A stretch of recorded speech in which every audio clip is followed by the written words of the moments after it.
There's data out there that shares just how much opportunity there is when it comes to the turning 65 population. Yeah, 11,000 people a day turn 65 every single day. I think up until 2030. That's a substantial amount. I would hate to be, and I have been. I was going to say I'd hate to be the guy, but I have been the agent that finally remembered to call, and it was too late. They had enrolled with someone else. The fact of the matter is that there are agents everywhere.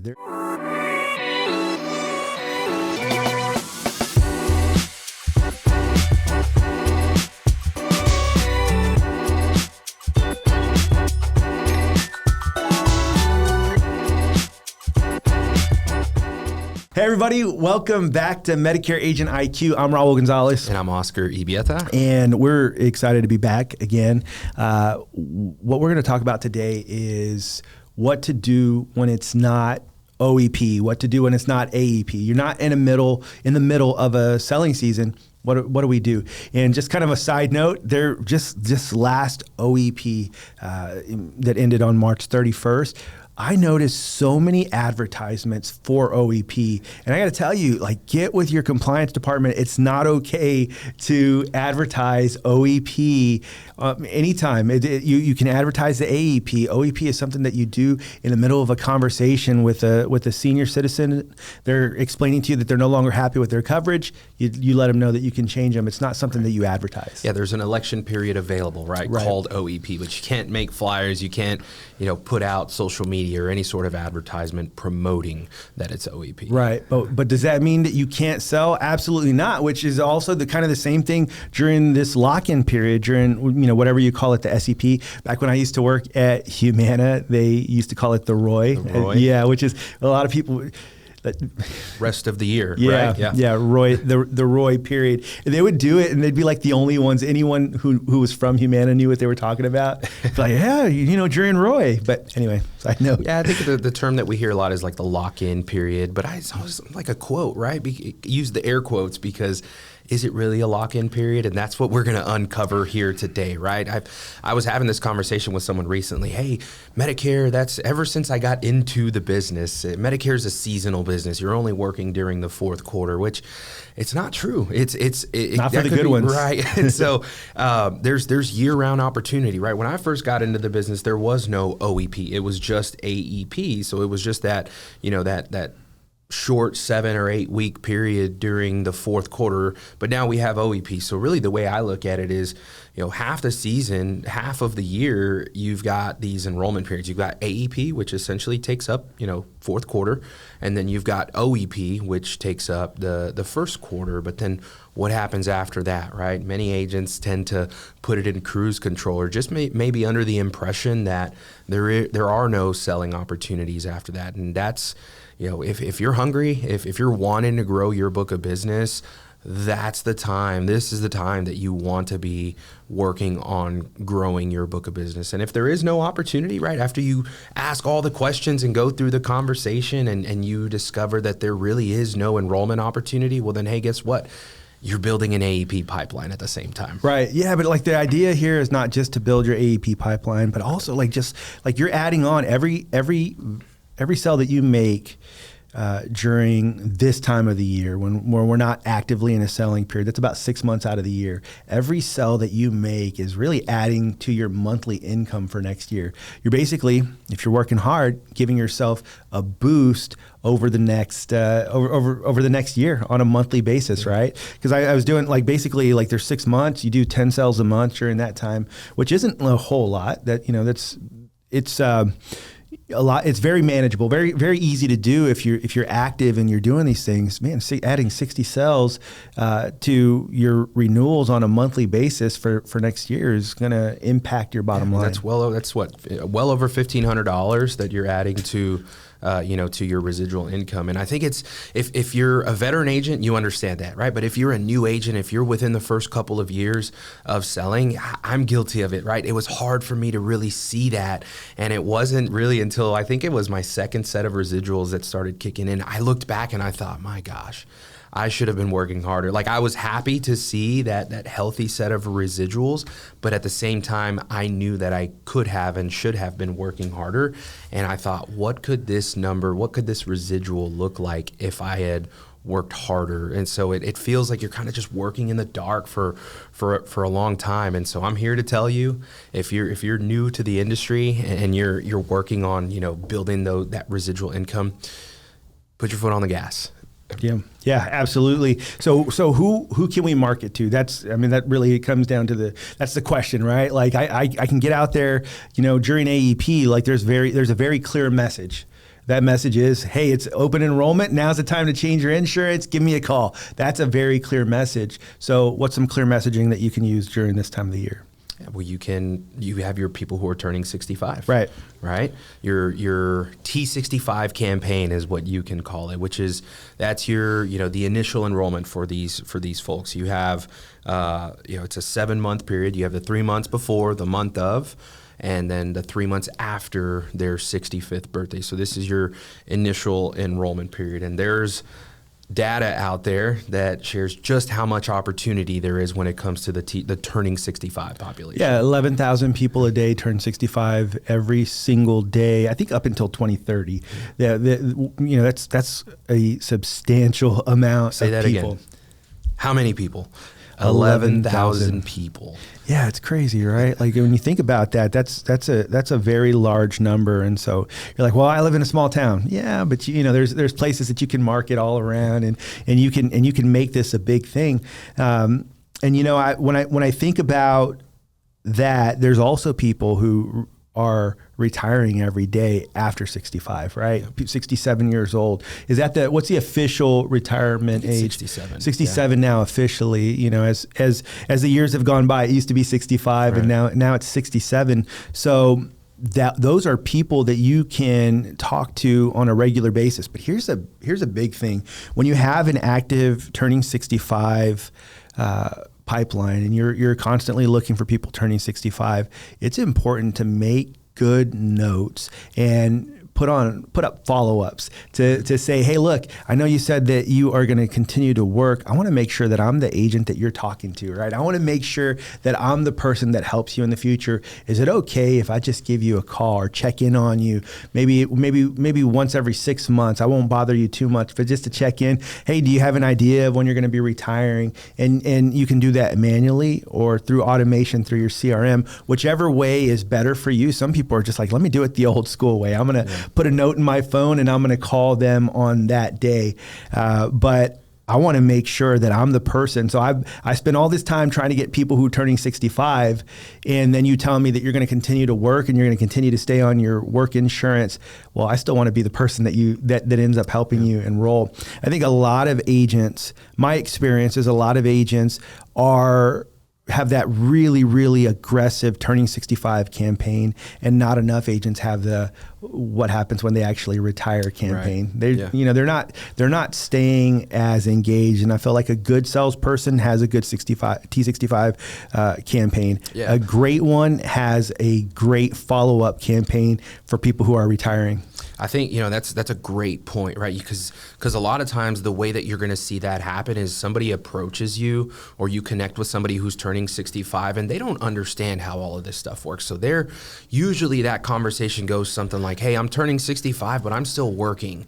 What do I have to do regarding my Medicare? And that is your opportunity to sit down with them and educate them about what their plan options are. And there are times where it just doesn't work out. It makes more sense for them to stay on their work insurance. What's the percentage? Probably like the majority of people that stay working. I would say it's the majority, right? It really just depends, honestly, because you have people who it can be if they've got dependents, if maybe they have a spouse who isn't Medicare eligible yet and doesn't have other insurance options.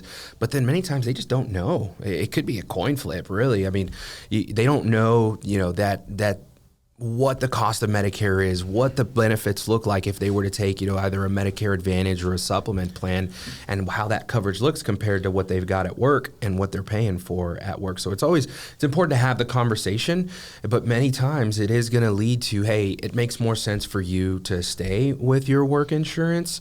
and they might say, well, I don't plan on retiring until I'm 67. Okay, well, if it's okay with you, let's continue to stay in touch.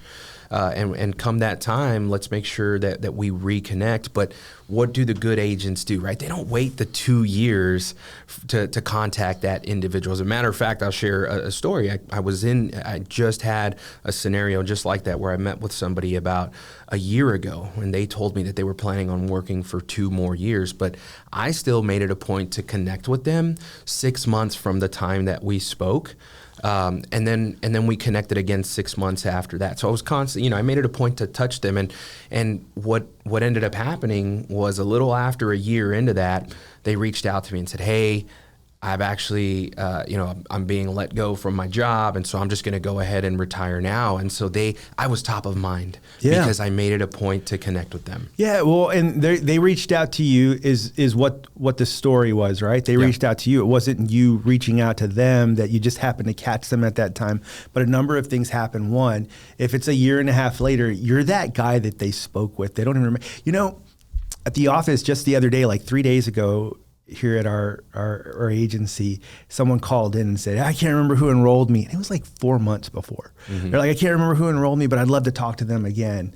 And that's how some of the people are, right? Like, sometimes you make a good impression on someone and they remember you, but sometimes they don't remember who you are. So in that case, I believe that if you wouldn't have stayed in contact with them, that they might have just, responded to an advertisement because they're getting that mail on a regular basis. They might have just responded to something instead of contacting you. But I think that it's because of the follow-up that you did was the reason that they ended up calling you. So that's so important. I would hate to be, and I have been, I was going to say, I'd hate to be the guy, but I have been the agent that finally remembered to call and it was too late. They had enrolled with someone else. The fact of the matter is that there are agents everywhere. There's insurance agents at your local grocery store, at your Walmart. There are agents in your inbox every single day. There's random people calling seniors every single day from a number that is an unknown number. And if you tell them that you want to be taken off their list, they hang up on you. Like that's just the reality of our industry is everybody is trying to find these seniors. So we have to do a good job of staying in contact with them and making sure not to lose them by not making those follow-ups. So make sure you're doing that good needs analysis with people who are 65, because again, when you have that, sometimes another part of that we didn't talk too much about is when they have a spouse that's still working. They're ready to retire, or under 65. They're ready to retire, but their spouse is 5 years younger than them, and they're on their insurance. Then that's a conversation. Like, man, if you're a top-notch, top-level agent, 5 years from now, you're that guy. But you have to do a good job of staying in contact. Yeah, absolutely. So, there's been a lot of changes for the next one, and I know that nobody's fully an expert at this time. It's always changing. Yeah, but for duals and for LIS, that's a great opportunity still in a lot of markets for monthly enrollment. Would you say?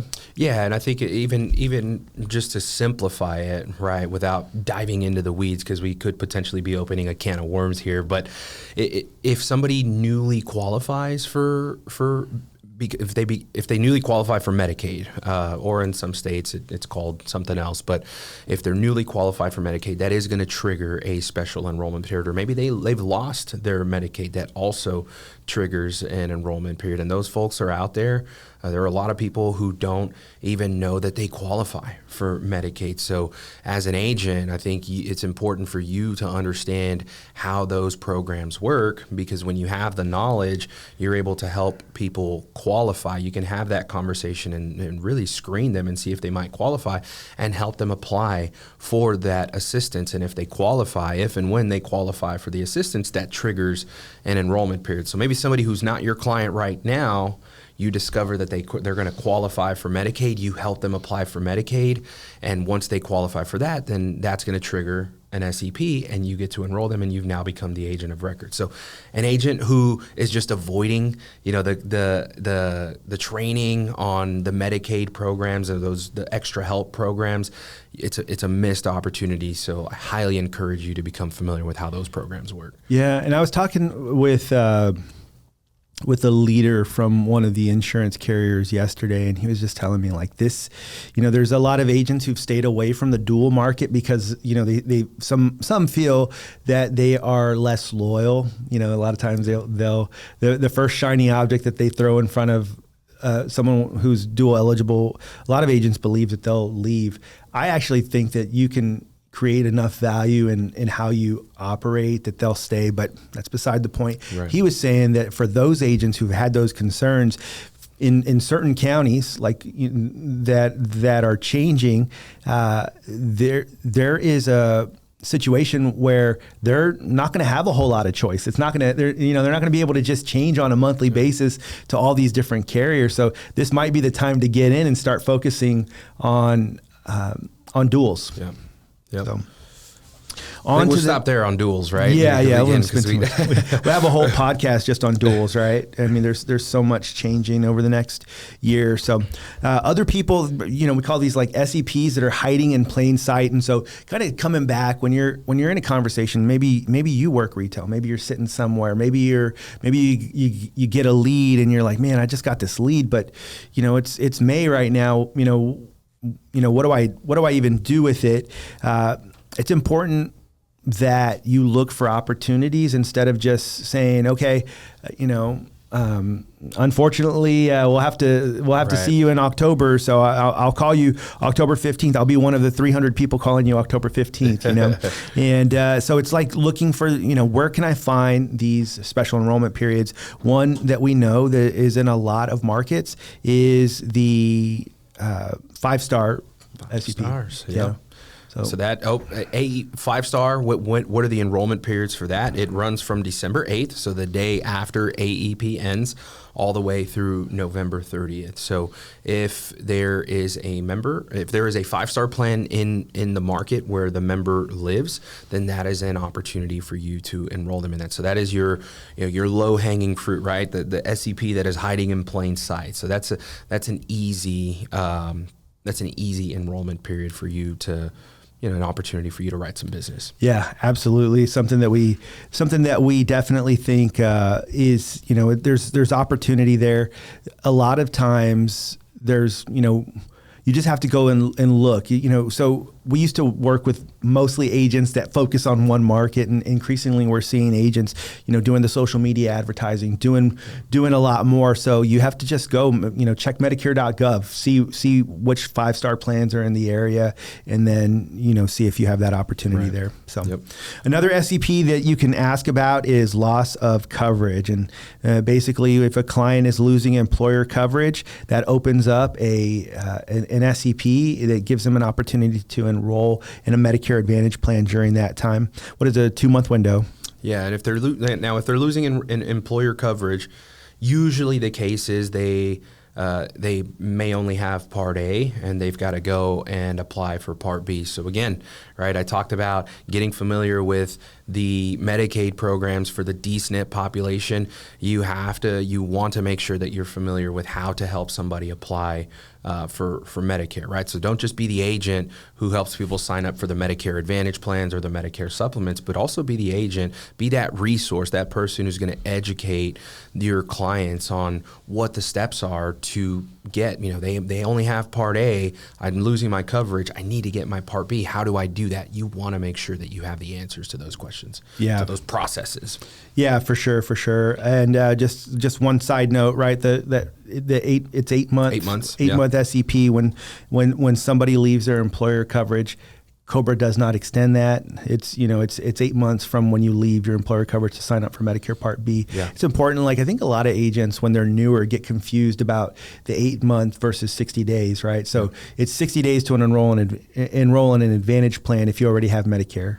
Part A and B. It's 8 months to enroll in Part B from the time you lose it. From the time you lose employer coverage if you did not have Part B already. Yep. So that's exactly super right. important to know. You don't want people going into the general enrollment period and having to wait for that. So on to the next. Other people that you might be able to help are people who moved out of the service area. And so, to be honest, like I always tell agents, like there's so many different when you're dealing with local area grassroots type marketing that makes sense. One of the relationships that's good to have if you know real estate agents, a lot of times, especially real estate agents that focus on senior citizens, which there's a lot. Like there's even people that focus on senior communities and things like that. Maybe you've got people who are moving from another state into your state, like here. So it's helpful. A lot in Texas. Yeah, for us in Texas, we got people moving from all over the place into Texas all the time, and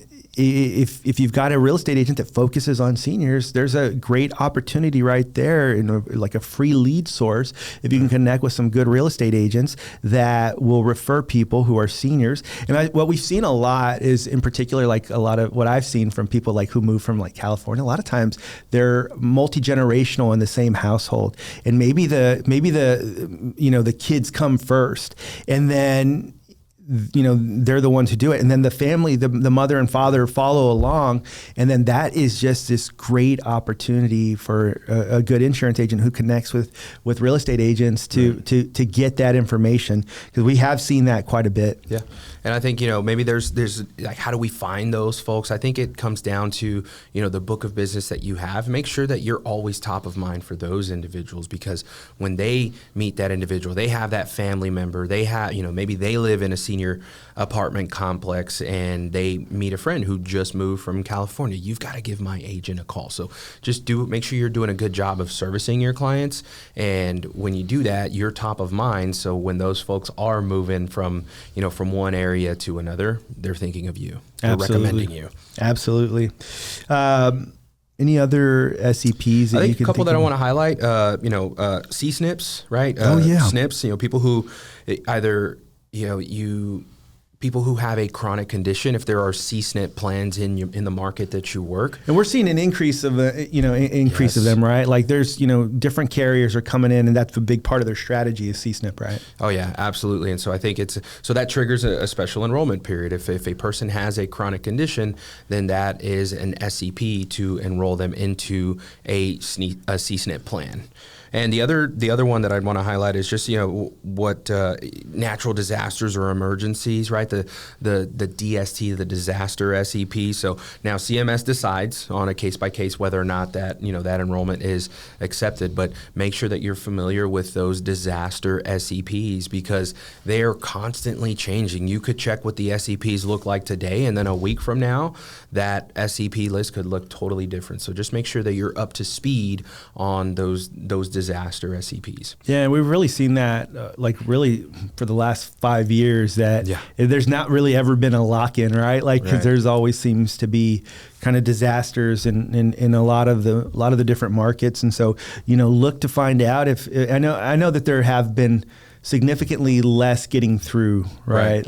But I think that was a call out by CMS in the first place. I know that under the previous administration, they actually it was supposed to be that this year agents weren't allowed to do the disaster enrollments, but they were able to they reversed that for this year, but obviously it's a call out. Last year. Oh yeah. Time flies. My years are, time flies, but yes. The years are just kind of coming together. Yeah. And so what's an action plan now? Was there another SEP you wanted to talk about? No. Yeah, let's move into that. Yeah, I think that one of the most important things that agents need to do, and we preach this all the time about staying in contact with your clients, but the truth is that, a lot of us, we do have time during this time of the year, and a lot of agents are, out doing whatever, golfing, just having a good time, which I want people to do and enjoy life, right? But the truth of the matter is that you have this time to call your clients, and it's this thing where you're checking in on them, But at the end of it, it's like, hey, I want to remind you that I am here for you the same way that I just call you and check in for no reason. I would love to do that and be a resource for any friend that you might have that might be looking for a good insurance agent. So I know you may not know anyone right now off the top of your head, but it never fails. You might be in at a doctor tomorrow, and you might overhear someone complaining about their insurance. Would you do me a favor and make me that phone call? Maybe my hope is that instead of saying, if they ask you, hey, well, what insurance do you have? Instead of saying United or Humana, you'd say, oh, it's United, but it's all because of my agent. You got to call my agent. He's great. He's going to take good care of you, that kind of thing. My hope is that I'm making this user experience better for you. So I think one of the first things I would do is just make sure that you're calling and sharing that message with every single one of your clients. Yeah. I mean, it's a way to be busy, right? If you're looking for ways to be busy this time of year, now that AEP and OEP are over, we're looking at the next block of 6 months, right? April through the end of September. How do I stay busy? How can I get busy? Call on your book of business, and that's going to lead to some referrals. It will. I promise you that it will. But also, it's a good retention strategy. Right now, you're working on, again, why from a financial standpoint, right? One of the reasons that people get into the business is for the residuals, and so that's going to help you build what I like to call a sticky book, right? And so that helps with your retention, but also it's going to lead to referrals now, and it's also going to lead to referrals come AEP. So it's a way for you to be busy now, but also a way for you you're planting the seeds, right? You're farming so that you can harvest in October, and you can be busy in October as well. Yeah, absolutely. Another thing we can do is just really set up a T65 lead pipeline.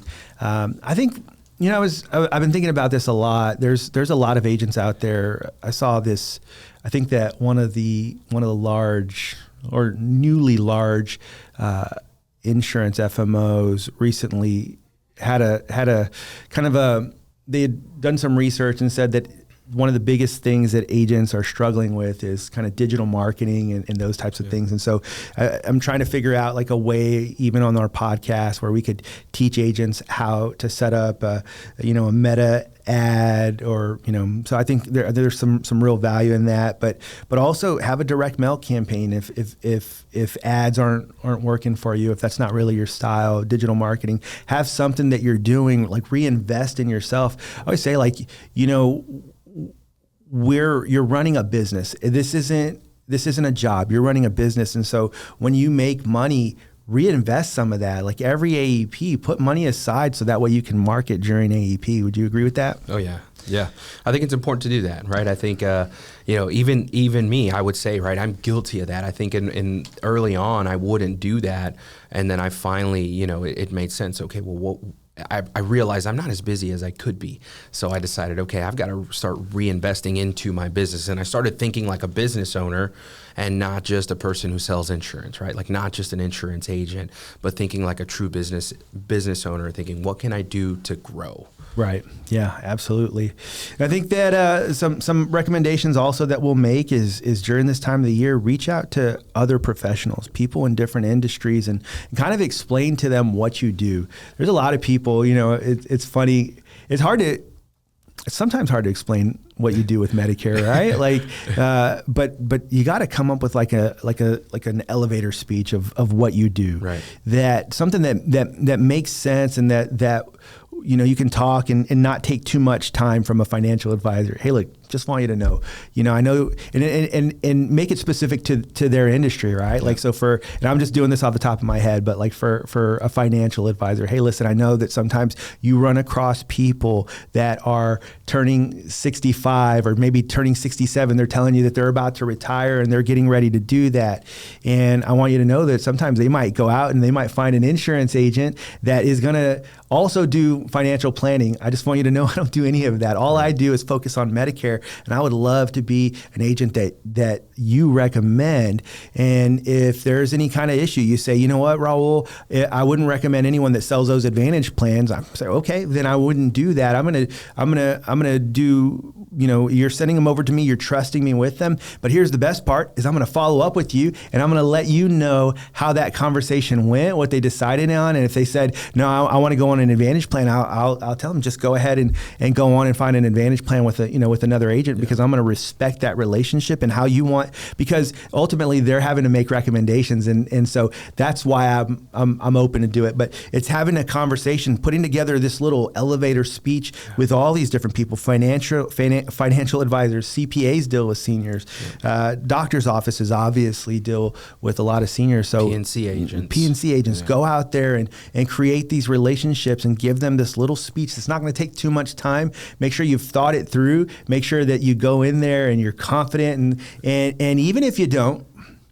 kind of give them the impression that you have a lot of people in their position that you work with that you're able to help with. And the way that you can make that true in your head is maybe in your agency, you have a bunch of people who work with those people in those industries. So go out there and connect with some people. Our biggest kind of recommendation during this time of the year is get out there, continue working. It's a lot easier to get going during AEP if you've been working all year long. So do you have anything else that you want to touch on with this one? I just throw in, get familiar with the SEPs, right? In addition to everything that you just shared, make sure that you are up to speed with all of the SEPs. All of them. Mm-hmm. Yeah. And where's the best place to get that? I always like on United Healthcare, on their enrollment tools. It's easy to find. I think Humana's is pretty easy to find as well, but go on there, get those SEP guides. That's what they're called, an SEP guide. Get them, review it, make sure that you know them off the top of your head.